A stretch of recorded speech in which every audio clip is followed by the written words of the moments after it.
I would suggest putting it on the resume simply because, you know, you want to, well, for your objective, you need to be concise, but at the same time, you have to be humble. You know, what I mean by that is you're an entry-level grad. Don't put 6+ years of retail experience looking for an accounting position.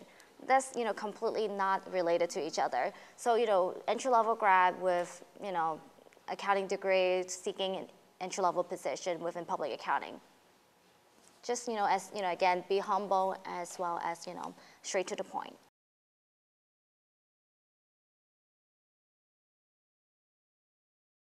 I usually like it on there. I'm just leaving it on there. So again, you know, I'm giving you the opportunity to tell me about yourself, you know, giving you the opportunity to tell me what, you know, what type of experience or what type of dancing you like.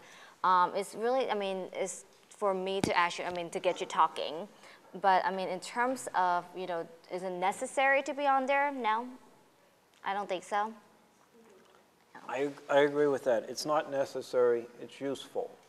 And it's useful, and I'll go back to the point I've been stressing, to sell yourself. If I ask you about what kind of fashion and music, yes, you get an opportunity to tell me about you, to try to have you bond with me. It's all about interpersonal relations, even at the interview stage. Okay? What are you going to tell me about your entertaining, dancing, international travel to get me to distinguish you from everybody else? And while I won't ask everybody about their interests and skills, probably 1 in 4 or 5 interviews, I'll ask people about it. Okay, and it gives you the opportunity. If you put something on this sheet of paper, be ready to talk about it. If you're not ready to talk about it and be honest, don't put it on.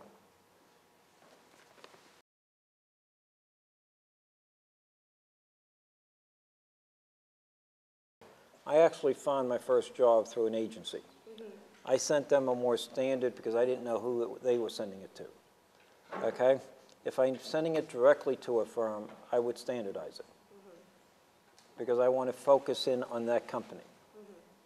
But if I'm sending it out for a more general distribution, then I have to figure out how to generalize it so I cover both corporate and finance in my example, and a more generic resume. So I think it's really who you're sending it to and for what audience. Yeah, I would definitely agree with that. And definitely, you know, when you're catering to your, you know, modifying your resume, use the job description that you're applying for as a leverage, and then usually, and be able to kind of steal keywords and, you know, implement onto your resume.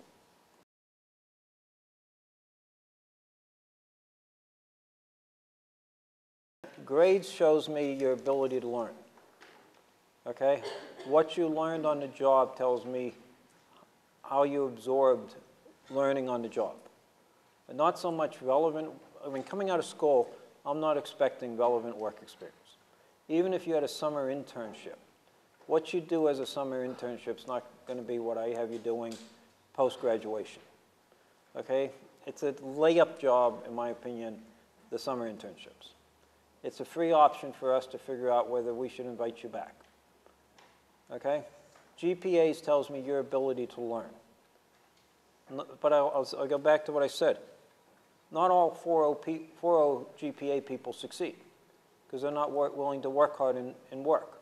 They're willing to go home before the project's done. So it's trying to figure out, and it's very difficult.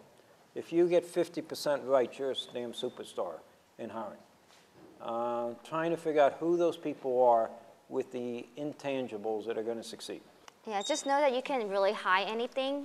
You know, once you put in an application, you're going to have to put it out anyway. So taking that, if you got to be truthful, and they're going to find out anyhow, because everyone's going to ask you for your transcript, start to sell early the good points. Okay? If you did very well in your major and screwed up in your non-major classes, stress your major GPA. Okay? Figure out what's best for selling you and put it on it.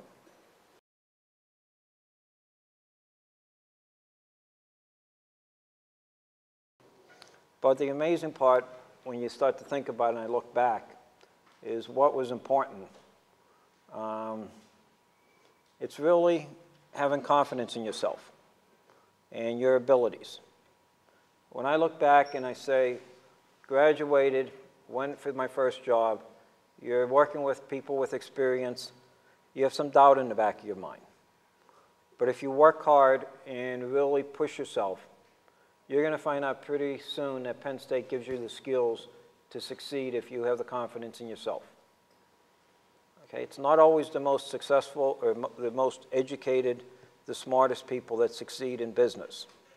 It's the people that want to sacrifice and work hard that really can succeed. It takes intelligence, it takes smart, common sense, but also communication.